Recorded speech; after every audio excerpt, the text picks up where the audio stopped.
Hey everyone, it is Dr. Julie Quinn here, and we've ventured into module or week 7 content. This is focused on the writer's platform in the real world. So let's take a look at this. You've got some deliverables this week that are a little bit more intense than week 6 or module 6. And so let's go over them together. So this one is about the writer's platform in the real world. So far, the concept of the platform has been addressed by establishing different outlets like the blog, website, and the layering with the social media for interaction with your readership. The readings do suggest that this online presence is a means to an end. It's not the main purpose of your writing. Your writing itself is where you should sort of harness most of your time, but this is a way to really sort of connect 21st century readers with you and to sort of build that in-depth fan base. Okay, so you're going to be taking a look at platforms in the real world, and as you go through the overview and you look at the required resources, we've got information related to your genres of publication, the Book Industry Study Group, Science Fiction and Fantasy Writers of America. So these are those organizations that you probably will want to become part of, like Romance Writers of America, the Horror Writers Association, and so on and so forth. So being part of that professional organization can help make connections with agents, with editors, going to conferences. Those connections can be seen in a lot of the work that your favorite writers do, often in collaboration with others. And so making those connections is going to be really important. And I know that many of you have already done this and you're already part of these organizations. And even if you're not, there should be resources available to the public that you can take advantage of. So definitely take a look at that. And you can see as well that there's a link for some additional support as well. So 7.1's final project. Your website or blog will serve as the hub of your writer's platform, right? In this assignment, you'll submit your completed writer's website or blog, including that link to that in your social media. To complete this assignment, submit a Microsoft Word document that includes a link to your website or blog and states which tool you've used. Like, was it WordPress? Was it Wix? Was it Google Sites? In addition to a bibliography in MLA format, your website or blog and social media channels should support your brand, demonstrate market research in building an audience, and address your reading audience's needs. So as you go through that, I always tell students the way to do really well in this class, or the way to do well in any class, is to take a look at the assignment overview and rubric. So you can see the writer's platform. We're looking for a lot of the information that you've already worked on, but in this place, it's refined.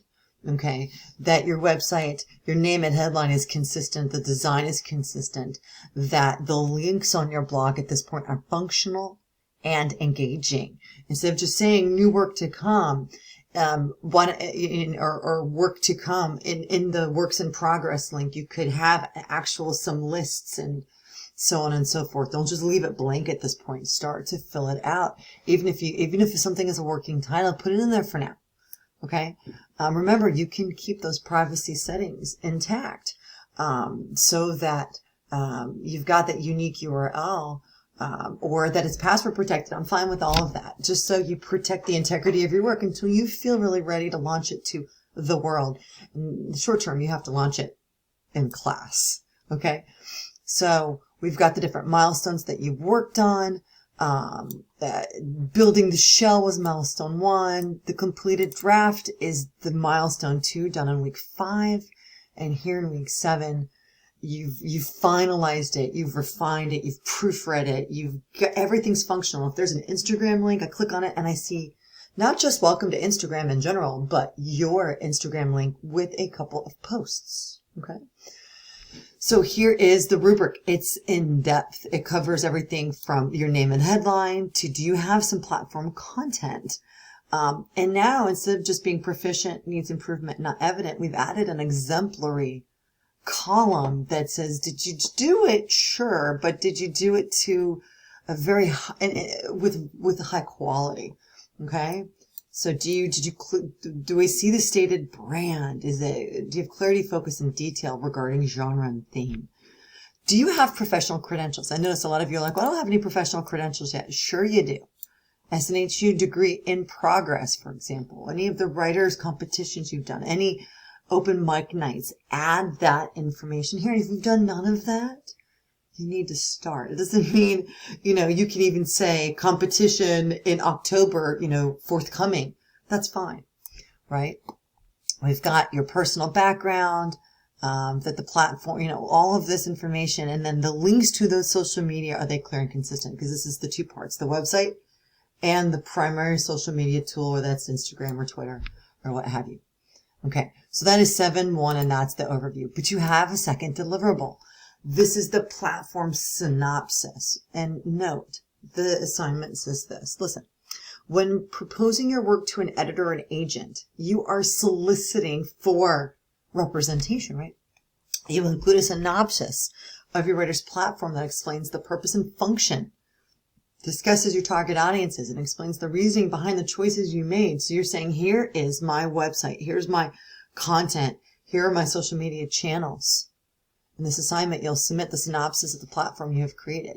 So submit your writer's platform, synopsis, and a bibliography. Write the sites that inspired you, that you're modeling from, of all research. And you've been building this all term. In your synopsis, you should include an introduction describing the purpose and function, describe how your platform reflects your brand, and identify 2 key demographics for your audience, and explain how the website you put together meets those audiences' needs. And again, all you're going to do is look at the overview of the assignment and look at the synopsis. Give it time.